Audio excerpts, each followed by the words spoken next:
Hello, I'm Adam Watson, Digital Learning Coordinator at Shelby County Public Schools in Shelbyville, Kentucky. Welcome to our vodcast series, Shelby Speaks, Looking Forward. We chose that subtitle of Looking Forward for two reasons. First, we are looking forward to the time when we can be face-to-face with our students again. We are also looking forward in time to the educational future of our district. We have two questions that we try to answer in our vodcast. The first, what are Shelby teachers learning in the middle of this non-traditional instruction experience? And secondly, how will it transfer to, as well as transform, their classrooms when they are once again inside their schools? In this episode, we are here today with Laura Storm, who teaches second grade at our K-8 school, Marnel C. Moorman. Laura, welcome to the podcast. Hi, thank you. So tell me, we'll jump into our first question here. What structures were already in place at Marnel C. Moorman that helped you transition to this extended, unplanned, non-traditional instruction experience? Yes, well, it definitely is very different and a new adventure for everyone. But luckily at Marnel C. Moorman, we had a few things in place to make this transition just a little bit easier for us.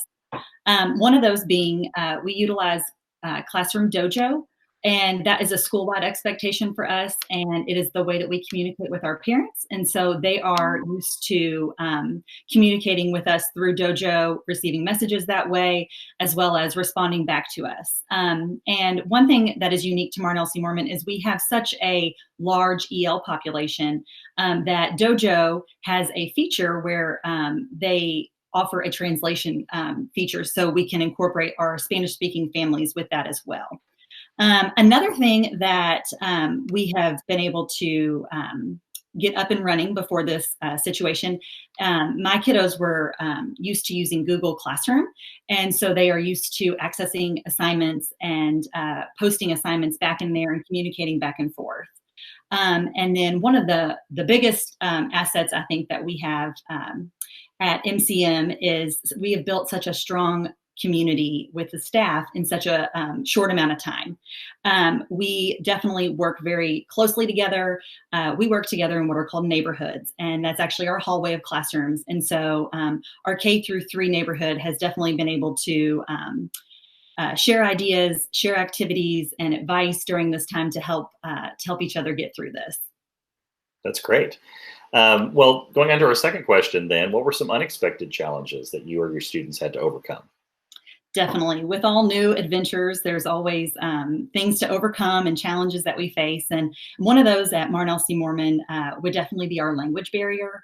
Now that the kiddos are working at home, we got to make sure that we can communicate with their families and with them. And we are lucky to have a wonderful EL team who are able to reach out and make contact with those families and then get back with us. They are also able to utilize the feature in Classroom Dojo where they can translate our messages and they can type messages and it will translate it back for me. So we definitely utilize that to overcome the language barrier. And then another barrier that we had to overcome was a technology challenge. And we are very lucky in Shelby County to be a one-to-one district where every kid has their access to a device. But our K-2 students don't always take those home. And so we quickly realized that we needed to roll those out to those students. And so we were able to do that very short after we began this NTI process. And since then, I think that we have definitely seen a large improvement with our kiddos engaging in those online activities.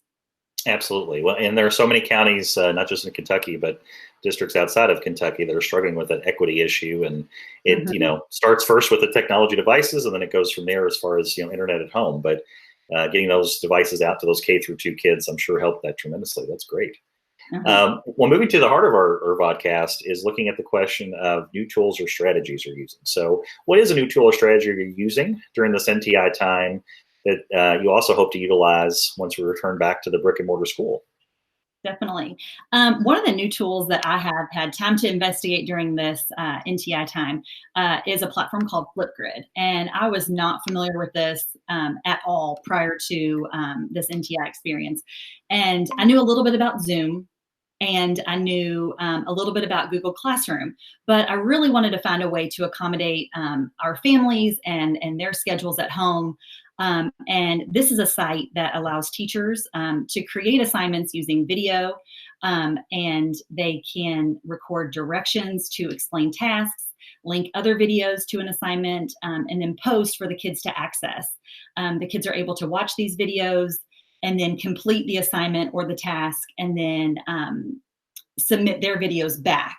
One thing that I love about Flipgrid is that it kind of gets away from the paper and pencil activities, and it allows students a way to demonstrate their knowledge of a task in an oral fashion or a more hands-on demonstration. And I definitely have some kids in the class that enjoy showing their learning in those ways rather than writing a paragraph or paper pencil activities. So that has been nice. And one other positive that I have come to see is that it definitely builds classroom community. It's a site that allows the kids to reply to each other's videos, and they can even click the like button. And so it's nice to see them communicate with each other and post things that maybe they have in common with one of the students' assignments. And it also has all the fun things like emojis and ways for them to write on the screen. And I know that my second grade students love doing all of those things.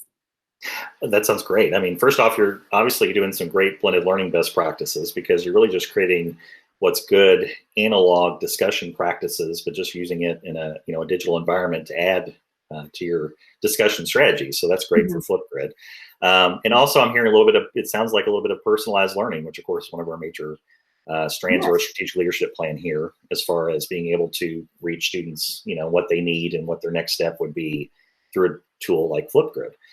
Talk a little bit about, so that's Flipgrid kind of right now within TI world.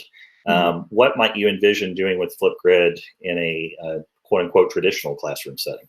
Yes, I definitely see Flipgrid being used in my classroom when we get back to the building. I can see it being a very good asset with PBL projects, with assignments that have a lot of components. And I also see it being a great asset for performance-based assessments. We teachers know that one-on-one assessments are wonderful and a great way to understand a student's true mastery of a skill. But with that comes challenges, and it can be very time consuming. And I think that Flipgrid can be implemented in my classroom and allow students to post their understanding of a task, and then to continue with the project and not to be held up waiting on me to meet with me to demonstrate their knowledge. And I can go back into Flipgrid and see mastery of that skill, and the students can continue working at their own pace. I feel like that will be a wonderful, wonderful thing to add into my class. It would be a wonderful thing. That's awesome. Our last question for the day for you: if you could go back in time and give advice to your pre-NTI self, what would it be? Gosh, if I could go back, I would definitely try to tell myself to think outside the box, use an open mind. Not everything has to be a paper pencil activity. To stay flexible. I love routine, so that is big for me. And to try to not overwhelm the parents. We're all experiencing this time together. It's new for everyone, and we're all facing challenges. But at the end of the day, we are all just trying to do the best that we can. Gotcha. Well, it sounds like you're doing an incredible job. You are doing the best that you can, and doing an incredible job of modeling for the rest of us how we can make what could be very difficult times, but making great learning happening. So thank you, Laura, so much for sharing your professional learning with us today. Thank you.